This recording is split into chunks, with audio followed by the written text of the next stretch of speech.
Hello, all my YouTube folks. My cat Joe has been a little bit of a nuisance today, so I will do my best to control him if he shows up. But once he hears me talking, he sort of likes to come in here. I think he feels like, well, if Caretaker's talking, then, he's not doing anything useful. It's when I'm quiet that I might be working, and he tends to leave me alone. It's kind of rational thinking for his little cat brain, don't you think? And yes, my wife called me caretaker around them so much that they now know me as caretaker. I can say my name to them, but they just don't have a beat on it as well as if I just say, hey, caretaker needs you guys to be quiet. Anyway, so this is the follow-up video to the one that hopefully you've watched already. I just did 7 reasons that growing up in the Rio Grande Valley was good. 1 second here.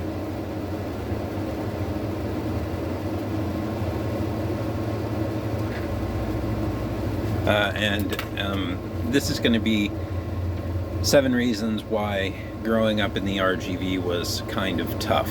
And this is just my experience. My cousin, for example, had probably a completely different experience growing up in the valley than I did. But I think my brother, for example, would probably agree with me on a lot of these things. He doesn't normally chime in on my videos, but if he wants to chime in on this one, it would make a lot of sense. Okay, so 7 reasons growing up in the RGV was tough. Number 1, there is simply straight up racism towards Caucasians. Down there, if you are Caucasian, regardless of whether you were born in the area or not, you are a minority. Even to this day, I would say you are still a minority because of all of the undocumented kind of citizens and stuff like that in certain areas down there. Last I looked, they figured the population was like 120% Hispanic. So now Harlingen, for example, would be considered probably the whitest town in the valley.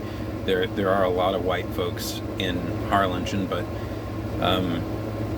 they tend to concentrate in areas like Treasure Hills and stuff like that. I knew that if I was applying for a job and I sat down in front of a male Hispanic interviewer, I was probably not going to get that job.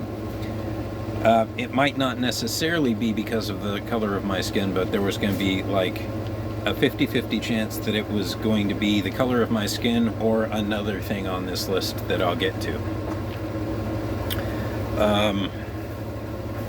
So this ridiculousness that you can't be racist towards a white person is just ridiculous. I was beaten up in school because I was white. I had a bunch of other nasty things done to me that I don't want to say on in public by Hispanic students because I was white. You're just a minority down there, and not one that is real well respected. I felt a lot of disrespect in the 80s. There were certain points where I just dreaded going to school. I didn't want to go to school at all. It turns out that a few of the other white students I went to school with thought I was Hispanic. I'm a quarter European, so I guess to some of them I kind of looked Hispanic in a way or two, but I'm not. Not only that, but my family, regardless of what my parents made or anything like that, just wasn't wasn't in the Treasure Hills bracket of, and those of you from the Valley know what I mean there. We just weren't in the Treasure Hills bracket of families. We were in like the West Harlingen kind of bracket of families. And back in the 80s, West Harlingen was not really even developed well. We had real raw boxes and stuff like that. But you might experience racism as a Caucasian person there. You certainly did back in the day. Now, that being said, a lot of my best friends are Hispanics. Not everyone, certainly not everyone is like that, but there was a fairly large group of nasty Hispanic kids that I had issue with, or that had issue with me. I just wanted to go to school and do what I needed to do every day.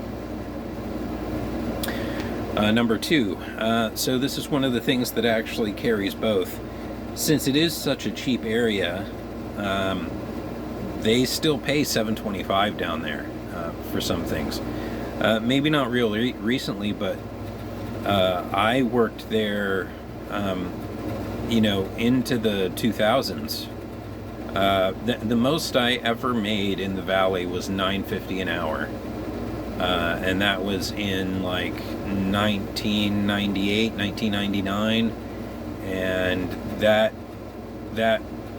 was only $9.50 because I worked nights, so I got an extra 50 cents. When I worked at ACT there in Harlingen, I mean, ACT literally pays $7.25 an hour. There are a few places up here that did that until recently. When me and my wife first got together, she worked at a popular kind of fast food chain. They paid like $7.50. When I first started my first retail gig up here, they paid $7.75. So that minimum wage hike came a few years later during the Obama administration. So maybe less places are paying $7.25 down there, but I wouldn't be surprised if there are still some places in the Valley paying $7.25 an hour, because again, it is such a cheap area to live in. This is going to be a weird one, and I really meant to include this as a double as well, and that would be the food. It's on the border of Mexico. There's a lot of Tex-Mex food there, and I remember in kind of the 80s and 90s, the food was just amazing. You'd go out to eat and it was just great. Kind of starting in the late 90s though, it started to get really bland. I only eat at certain places down there, and when they quit to exist, I don't know where I'm gonna go. But like, I would not go to a Mexican style buffet in the Valley. That's some of the worst Latin food I've ever had. I had some Latin food in New Mexico recently that was pretty terrible. I can't say that I'm a real fan of New Mexican cuisine. I'm a much bigger fan of Tex-Mex. But I just think the food quality in the Valley has really kind of gone downhill. If you're going to be visiting Harlingen, I would say if El Taquito is still around, maybe eat there. There's also a place called Don Cuco's, which is pretty good to eat. And I ate at a place there a couple of years ago called La Botana, that is sort of kind of there by the Cinemark 16, that had really good prices for reasonably good food. It's not like you can't find good food, it's just that, the area is so oversaturated with Latin cuisine that there's going to be some bad stuff in there, I guess. So the food is good, but it can be deceiving. Don't think that just because you're eating at a Mexican food place, it's going to be good. You know, sometimes I've had better Mexican food off the rollers at a QT, you know.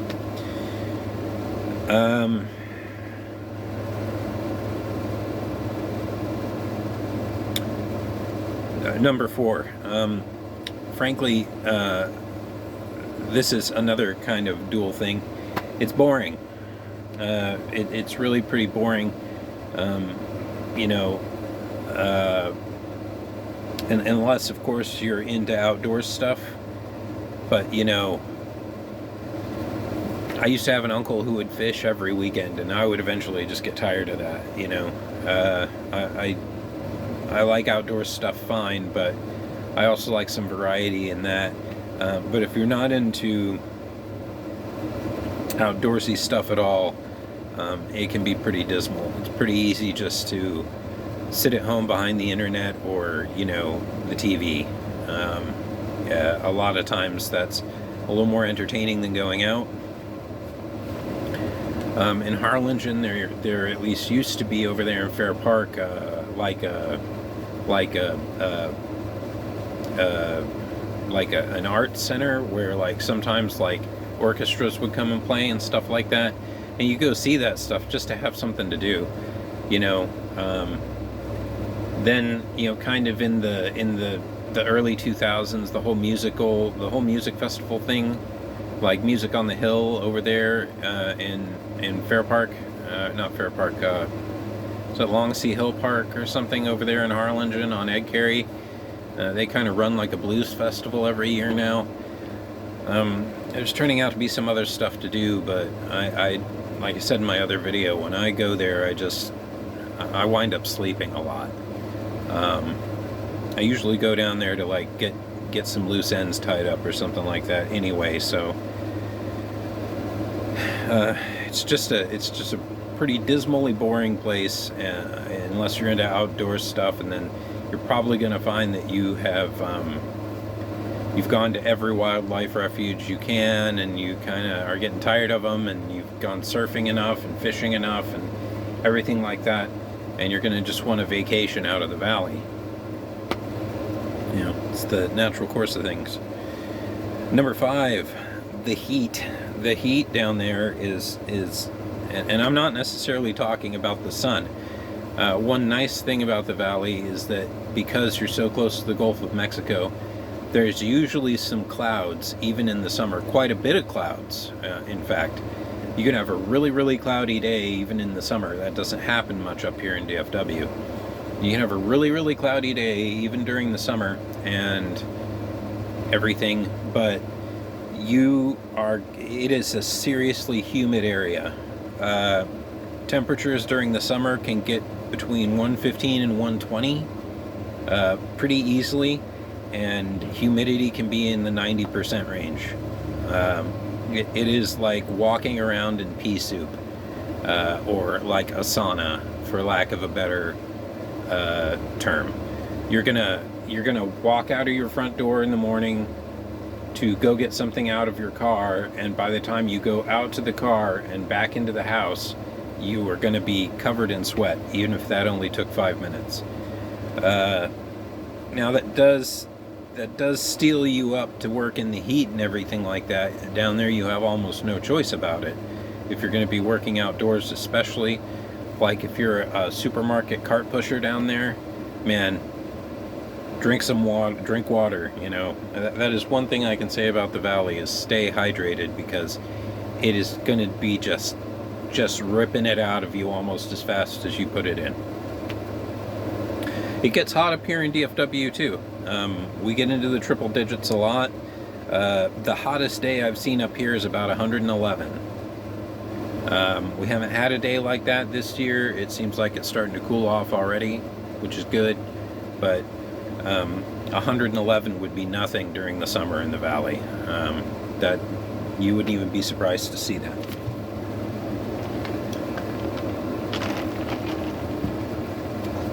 All right. Did I miss anything in that? Okay, number 6. And this is the other thing that ties in with racism. Sometimes it's not racism you're being affected by, it's nepotism. It's pretty well known that, to me, it seems like Hispanic families tend to be a little bit bigger. People tend to like to have a lot of kids, you know. That's like a goal down there. A lot of people that I know from back home have told me at least once in their lives that they want to have as many kids as they can have. There might be varying reasons for that, but they want to have as many kids as they can have, and a lot of kids equals a lot of cousins, usually. It's pretty common down there for people to have like 75 to 100 cousins, and a lot of times they're just doing the interviews because they have to do the interviews. They're going to be hiring somebody that, you know, they probably one of their cousins, right? And nepotism can like affect like who's paying what for lot rent at a mobile home park up there. Like if some dude's cousins live in the park, I guarantee you they're not paying the same rate for lot rent that you are, or anything like that. It's a big deal. Not only nepotism, but culturalism, which ties back into kind of racism. Like, hey, we're both Latino. I thought like we were cool or whatever. A lot of people always seem to bring that into it when it seems a little passé in this day and age. And number 7, there's pretty much, even last time I was down there, I realized like companies like Uber and Lyft have changed this a little bit, but there is pretty much zero public transit. McAllen has a bit of a bus system, and Harlingen does run a bus system out to other cities, but they don't make like stops along the way. They just run you to the bus depot out in Brownsville, or they run you to the bus depot out in McAllen, maybe Raymondville. It's on a smaller bus and it's at a different rate than going with Greyhound, but you usually get on those at the Greyhound station. So if you don't own a car or you can't afford Uber or Lyft, I mean, it can be very, very difficult to get around the valley, and nothing's really that close together. If you work all the way across Harlingen, like I lived out in West Harlingen, like just the edge of West Harlingen, and worked at Dish Network and ACT that are literally over on the other side of town. It was difficult. I lived at a hotel called Sukasa for a while. Some of you might be familiar with it. I don't think it's in business anymore. Was like it's that kind of hotel, you just didn't want to live there too long. And I would have to walk all the way over to ACT every morning. Now that's quite a ways back from West Harlingen. It's 3 or 4 miles back from West Harlingen, but it is right there at the expressway. I recall it taking me 2.5 hours to walk over to ACT. So you're walking 4 or 5 hours every day just to go work for $7.25 an hour. Bicycles can help, but you really need a car to get around the valley. Anyway, that is 7 reasons why growing up in the RGV was pretty difficult at times. There are, of course, many more, and I could elaborate on those, but, my videos are running long anyway. I haven't even been able to edit them much lately because I've just been packing them full. Anyway, goemonronin signing out. Thanks for staying to the end if you did. And please consider subscribing to my channel. I'm trying to grow. And leave additional ideas for videos in the comments if you like. Thank you. Have a good Labor Day weekend.